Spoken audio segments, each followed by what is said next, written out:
ಈ ರೀತಿ ಮಟನ್ ಗ್ರೇವಿನ ಮಾಡಿಕೊಡಿ, ಮನೆಯಲ್ಲಿ ಎಲ್ಲರೂ ತುಂಬ ಇಷ್ಟಪಟ್ಟು ತಿಂತಾರೆ. ಹೇಗೆ ಮಾಡೋದು ಅಂತ ನೋಡೋಣ. ಹಾಯ್ ಫ್ರೆಂಡ್ಸ್, ಶಿಲ್ಪಾ ವ್ಲಾಗಿಗೆ ಸ್ವಾಗತ. ನಾನಿವತ್ತು ಮಟನ್ ಗ್ರೇವಿ ಹೇಗೆ ಮಾಡೋದು ಅಂತ ನಿಮಗೆ ತೋರಿಸ್ಕೊಡ್ತಾ ಇದ್ದೀನಿ. ನಾನು ಹುಣಸೆಹಣ್ಣು ನೆನಕ್ಕೆ ಹಾಕ್ಕೊಂಡಿದ್ದೆ, ಅದರ ನೀರನ್ನು ಇದಕ್ಕೆ ಹಾಕ್ತಾಯಿದ್ದೀನಿ. ಇವಾಗ ಚೆನ್ನಾಗಿ ಹುಣಸೆಹಣ್ಣನ್ನು ಮತ್ತು ಉಪ್ಪು ಮತ್ತು ಖಾರ, ಅರಿಶಿನ ಪುಡಿ ಇದೆಲ್ಲವನ್ನು ಹಾಕಿ ಒಂದು 10 ನಿಮಿಷ ಇದನ್ನು ನೆನೆಯೋದಕ್ಕೆ ಬಿಡಬೇಕು. ಅಂದರೆ ತುಂಬ ಚೆನ್ನಾಗಿರುತ್ತೆ ಇದು. ಅರಿಶಿನ ಪುಡಿಯನ್ನು ಹಾಕಿ ನಾನಿವಾಗ ಕಲಿಸ್ತಾ ಇದ್ದೀನಿ.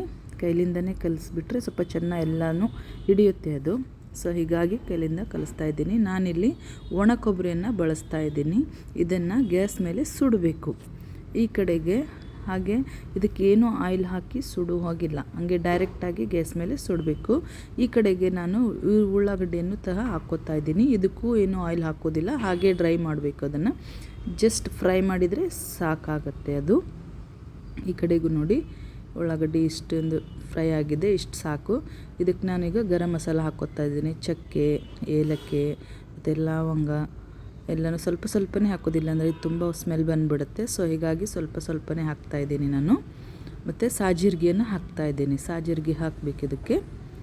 ಸಾಜೀರಿಗೆಯನ್ನು ಸಹ ಆ್ಯಡ್ ಮಾಡ್ತಾಯಿದ್ದೀನಿ. ಮತ್ತು ಜಿಂಜರ್ ಗಾರ್ಲಿಕ್ ಪೇಸ್ಟ್ ಇದೆಲ್ಲವನ್ನು ಹಾಕಿ ಇದನ್ನು ಪೇಸ್ಟ್ ಮಾಡಬೇಕು.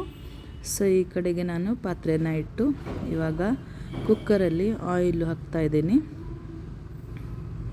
ಆಯಿಲ್ ಹಾಕ್ಕೊಂಡು ಆಮೇಲೆ ಸ್ವಲ್ಪ ಮತ್ತು ಉಳ್ಳಾಗಡ್ಡಿ ಒಗ್ಗರಣೆಗೆ ಸ್ವಲ್ಪ ಸಣ್ಣದಾಗಿ ಹೆಚ್ಚಿರುವಂಥ ಈರುಳ್ಳಿನ ಹಾಕೋತಾ ಇದ್ದೀನಿ ನಾನು.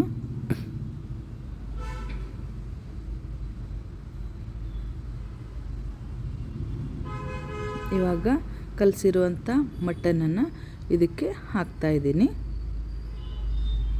ಒಂದು ಸ್ವಲ್ಪ ಇವಾಗ ಈ ಕಡೆಗೆ ಟೊಮೆಟೊ ಮತ್ತು ಕೊತ್ತಂಬರಿನ ಪೇಸ್ಟ್ ಮಾಡಿ ಹಾಕ್ತೀನಿ ನಾನು ಅದಕ್ಕೆ.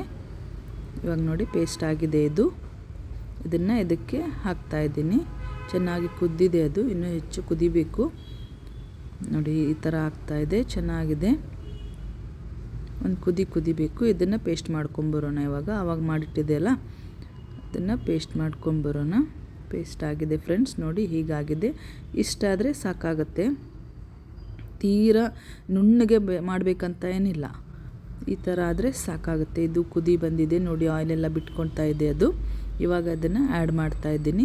ಸೊ ನೋಡಿ ಇವಾಗ ಆ್ಯಡ್ ಮಾಡ್ತಾಯಿದ್ದೆ. ಇವಾಗಲೇ ಏನಿದೆಯಲ್ಲ ಇನ್ನೊಂದು ಸಾರಿ ನೋಡ್ಕೊಂಬಿಟ್ಟು ಉಪ್ಪು, ಖಾರ ಮತ್ತು ಅರಿಶಿನ ಪುಡಿ ಮತ್ತು ಏನಿದೆ ಎಕ್ಸ್ಟ್ರಾ ಹಾಕ್ಕೊಳ್ಳೋದಿದೆಯೋ ಹಾಕ್ಕೋಬೇಕು. ಯಾಕಂದರೆ ನೋಡಿ ಹಾಕ್ಕೋಬೇಕು, ಮುಂಚೆನೇ ನಾವು ಕಲಸಿಡುವಾಗ ಹಾಕಿರ್ತೀವಲ್ಲ. ಸೊ ಹೀಗಾಗಿ ನೋಡ್ಕೊಂಬಿಟ್ಟು ಹಾಕ್ಕೋಬೇಕು. ನಿಮ್ಮ ಖಾರ ಎಷ್ಟು ಬೇಕೋ ಅಷ್ಟು ಹಾಕ್ಕೊಂಬಿಟ್ಟು ಇದೊಂದು ಮಿಕ್ಸ್ ಕೊಡಬೇಕು. ಇವಾಗಲೇ ಇದಕ್ಕೇನು ನೀರು ಗೀರೆಲ್ಲ ಸೇರಿಸೋ ಹಾಗಿಲ್ಲ. ಸ್ವಲ್ಪ ಒಂದು ಕುದಿ ಮಾಡಿದ ನಂತರ ಇದಕ್ಕೆ ಆ ಜಾರೆಲ್ಲ ತೊಳೆದಿರ್ತೀವಲ್ಲ, ಸೊ ಅದನ್ನೇ ಜಾರಲ್ಲಿರುವಂಥ ಸ್ವಲ್ಪ ನೀರನ್ನೇ ಇದಕ್ಕೆ ಆ್ಯಡ್ ಮಾಡ್ತಾಯಿದ್ದೀನಿ.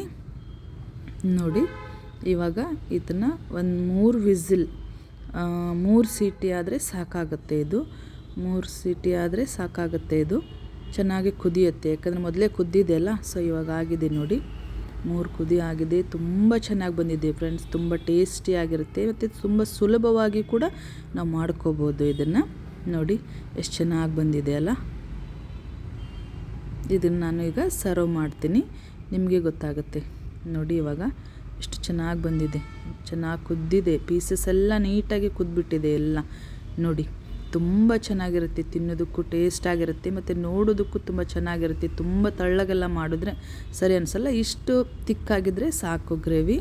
ನೋಡಿ ಎಷ್ಟು ಚೆನ್ನಾಗಿ ಬಂದಿದೆ ಅಲ್ಲ ಮಟನ್ ಗ್ರೇವಿ ತಿನ್ನೋದಕ್ಕೆ. ಇವಾಗ ಸರ್ವ್ ಮಾಡಿದೆ, ಎಷ್ಟು ಚೆನ್ನಾಗಿ ಬಂದಿದೆ ನೋಡಿ.